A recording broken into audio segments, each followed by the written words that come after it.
بہت پاپڑ بیلے ہیں تب جا کے یہ تجوری بھری ہے۔ یہ وہ جملہ تھا جو سیٹھ پاپڑ والے بات کے آخر میں کہتے۔ بات کسی بھی موضوع پر ہوتی، اس کا آغاز و اختتام کسی بھی انداز میں، آخری جملہ وہ یہی کہتے، بہت پاپڑ بیلے ہیں تب جا کے یہ تجوری بھری ہے۔ تجوری کتنی بھری ہے کوئی نہیں جانتا تھا، اور نہ کسی نے تجوری کو دیکھا تھا سوائے ان کی بیگم کے۔ محلے کی عورتیں کبھی کبھار تجوری کی سن گن لینے کی کوشش بھی کرتیں یا سیٹھ جی کی تجوری کے بارے میں پوچھتیں تو ان کی دور اندیش بیوی رازداری سے جواب دیتی، کیا بتاؤں، تجوری میں کیسے کیسے بیش قیمت لال و جواہر بھرے ہیں، آخر بھریں کیوں نہ، ہماری منی اکلوتی اولاد، سب کچھ اسی کا تو ہے۔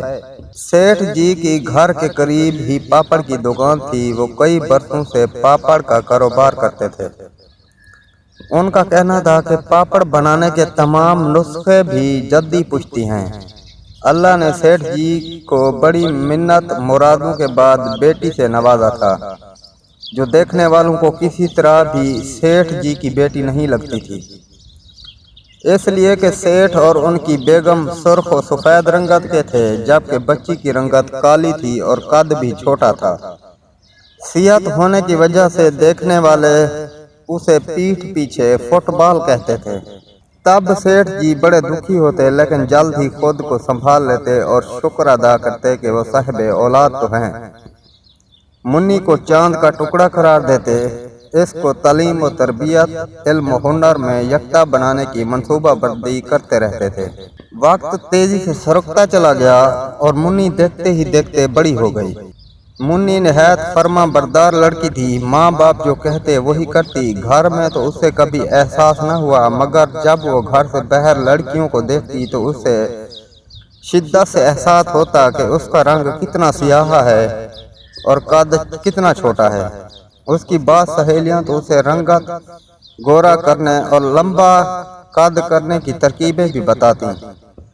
تب سیٹھ پاپڑ والے اور ان کی بیگم اسے سمجھاتے، اللہ کی بنائی ہوئی ہر چیز خوبصورت اور بامقصد ہوتی ہے، بس تم علم و ہنر میں طاق ہو جاؤ تاکہ دنیا بھول جائے کہ تم کالی اور چھوٹے قد کی ہو، پھر لوگوں کو تمہاری خوبیاں نظر آئیں گی، اس طرح تم قد آور ہو سکتی ہو۔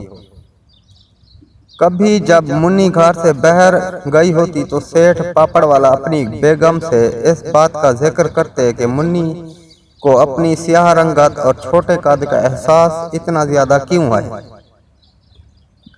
بیگم کہتی، کاش تم پاپڑ کی نت نئی ترکیبیں سوچنے کی بجائے کوئی گورا کرنے والی کریم ہی بنا لیتے تو آج ہماری منی گوری ہو چکی ہوتی اور ہمارے دروازے پر رشتوں کی قطار لگی ہوتی۔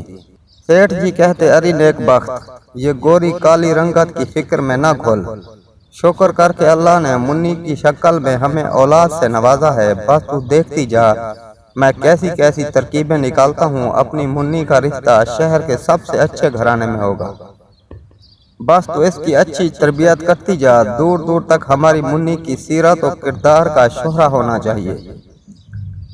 منی خوب دل لگا کر پڑھتی، اسے گھرداری کا بھی شوق تھا، سلائی کڑھائی بھی خوب کرتی، اس نے اپنی ماں سے تمام ہنر جو انہیں آتے سیکھے تھے سیکھ لیے۔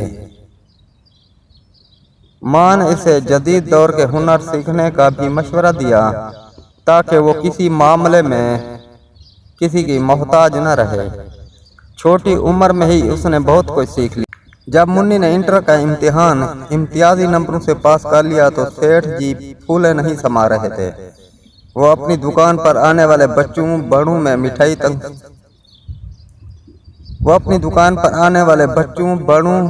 مٹھائی تقسیم کرتے، لو بھائی منہ میٹھا کرو، اپنی منی 12ویں میں پاس ہو گئی ہے۔ خوش ہونے والوں میں سے کچھ خوش ہوتے، باقی طرح طرح کے مشورے دے کر چلے جاتے۔ زیادہ تر کا اصرار تھا کہ اب جلد از جلد لڑکی کے ہاتھ پیلے کر دو، بعد میں کوئی نہیں پوچھے گا، ویسے بھی کون سی خوبصورت ہے۔ اس طرح کی باتیں سن کر سیٹھ پاپڑ والے قدرے فکر مند بھی ہوتے۔ شام کو جب وہ گھر لوٹے تو منی نے بتایا کہ اس نے امتیازی نمبروں سے انٹر پاس کیا ہے، لہذا میڈیکل کالج میں اس کا داخلہ آسانی سے ہو جائے گا۔ سیٹھ جی کا منہ حیرت سے کھلا رہ گیا، انہوں نے سوچا بھی نہ تھا کہ منی اتنا آگے جا سکتی ہے۔ پھر بھی حوصلہ شکنی کرنے والوں اور مذاق اڑانے والوں کی دنیا میں کمی نہ تھی، لوگ کچھ نہ کچھ کہہ جاتے۔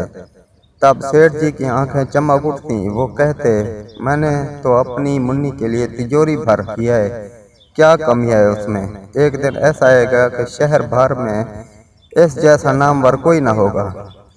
پھر سیٹھ جی تنہائی میں بیٹھ کر آنسو بہا بہا کر اللہ سے دعائیں مانگا کرتے، اور منی بچوں کے امراض کی مہر بن گئی۔ لوگ دبے دبے لہجے میں کہتے کہ منی تو ڈاکٹر بن چکی ہے، اب اس کی شادی کر دو۔ پھر وہ الٹے سیدھے رشتے بتاتے اور کہتے، منی کی شکل کون سی اچھی ہے کہ اس کے لیے شہزادے کا رشتہ لائیں۔ یہ باتیں سن کر سیٹھ پاپڑ والا کبھی دکھی تو ہوتے، مگر فوراً کہتے، بہت پاپڑ بیلے ہیں، تب جا کے تجوری بھری ہے۔ آخر ایک دن اللہ تعالیٰ نے سیٹھ جی کی سن ہی لی۔ شہر کے ایک بڑے تاجر نے اپنے بیٹے کے لیے منی کا رشتہ مانگا۔ پہلے تو سیٹھ پاپڑ والا خوش ہوئے، پھر سوچ میں پڑ گئے کہ انہوں نے آخر منی کا ہی رشتہ کیوں طلب کیا۔ بیگم نے مشورہ دیا کہ بات چیت آگے بڑھاؤ تو پتہ چلے گا کہ آخر ان کے لیے منی ہی کیوں۔ بہرکیف یہ جلد ہی معلوم ہو گیا کہ اس تاجر کو سیٹھ پاپڑ والا کی تجوری میں دلچسپی ہے، جو کسی نے نہیں دیکھی، اور بقول ان کی بیگم کے تجوری قیمتی ہیرے موتی سے بھری پڑی ہے۔ سیٹھ جی جب اپنی بیگم کے ساتھ تاجر کے گھر گئے تو تاجر نے کہا، جناب، لوگ کہتے ہیں کہ تمہاری بیٹی بدصورت ہے، اس لیے میں نے سوچا کہ میں اپنی تجوری بھر لوں تاکہ مال و زر کے زور پر بیٹی کی اچھی جگہ شادی کر دوں۔ لیکن اللہ نے مجھ پر ایسا کرم کیا کہ منی علم و ہنر میں یکتا ہو گئی اور اب ایک مشہور ڈاکٹر ہے، لہذا علم و دولت کے آگے روپے پیسے کی اہمیت نہیں۔ اب میری منی خود لال و جوہر کی طرح چمک رہی ہے، اور میں نے سنا ہے کہ آپ کو میری تجوری سے زیادہ دلچسپی ہے۔ اس کے ساتھ آپ میری منی کو اپنے خوبصورت بیٹے کے عقد میں لینے کے لیے تیار ہیں۔ میں آپ سے عرض کرنے آیا ہوں کہ آپ کا اور میرا کوئی جوڑ نہیں، پھر بھی میرے خیال میں آپ نے میرے گھر رشتہ بھیج کر میری عزت افزائی کی ہے، لہذا میں آپ کی خدمت منی کے بغیر اپنی تجوری پیش کرنے کو تیار ہوں۔ تاجر اور اس کی بیوی سیٹھ پاپڑ والے کی گفتگو سن کر ایک دوسرے کا منہ تکنے لگے۔ ان کی سمجھ میں نہیں آ رہا تھا کہ وہ سیٹھ پاپڑ والے کو کیا جواب دیں۔ سیٹھ جی خود ہی اٹھتے ہوئے بولے، میں کل ہی آپ کو تجوری بھجوا دوں گا، مگر افسوس کہ منی کا رشتہ نہیں دے سکتا۔ سیٹھ جی کی بیگم ہکا بکا رہ گئی اور راستے بھر اچھا رشتہ گنوانے پر انہیں کوستی ہوئی آئی، جبکہ سیٹھ جی بس یہی کہتے رہے، بہت پاپڑ بیلے ہیں، تب جا کے کہیں تجوری بھری ہے۔ ابھی سیٹھ پاپڑ والے گھر نہیں پہنچ پائے تھے کہ انہیں فون آیا کہ وہ شادی کی بات چیت کو آگے بڑھائیں، ہمیں تجوری نہیں، آپ کی بیٹی منی چاہیے، اس لیے کہ اللہ کا دیا ہمارے پاس پہلے ہی بہت کچھ ہے۔ دراصل ہم یہ دیکھنا چاہتے تھے کہ طویل عرصے سے آپ کی تجوری کا جو چرچا تھا، آپ اسے اہم سمجھتے ہیں یا کہ اپنی منی کو؟ آپ کی تجوری آپ کو مبارک ہو، ہمارے لیے تو سب کچھ آپ کی منی ہی ہے۔ سیٹھ پاپڑ والا الٹے قدموں دوڑے اور اس تاجر کے دروازے پر جا کر سانس لیا اور منی کی شادی پکی کر آئے۔ ان کی بیگم کچھ سمجھنے سے قاصر تھی کہ سیٹھ جی نے اتنی جلدی کیوں کی۔ گھر پہنچ کر سیٹھ پاپڑ والے نے تاجر کو دوبارہ فون کیا کہ ایک بار پھر سوچ لے، کیونکہ انہیں تجوری بھی مل سکتی ہے اور منی سے اچھی بہو بھی، مگر تاجر بضد تھا کہ ان سے منی ہی کو اپنے بہو بنانا ہے۔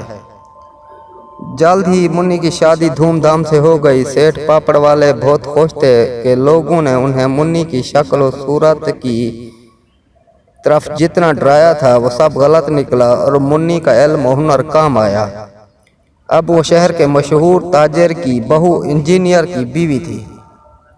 منی کی شادی کے کچھ عرصے بعد سیٹھ پاپڑ والا اپنی تجوری سنبھالے بیٹھے رہے کہ شاید کسی دن منی کے سسرال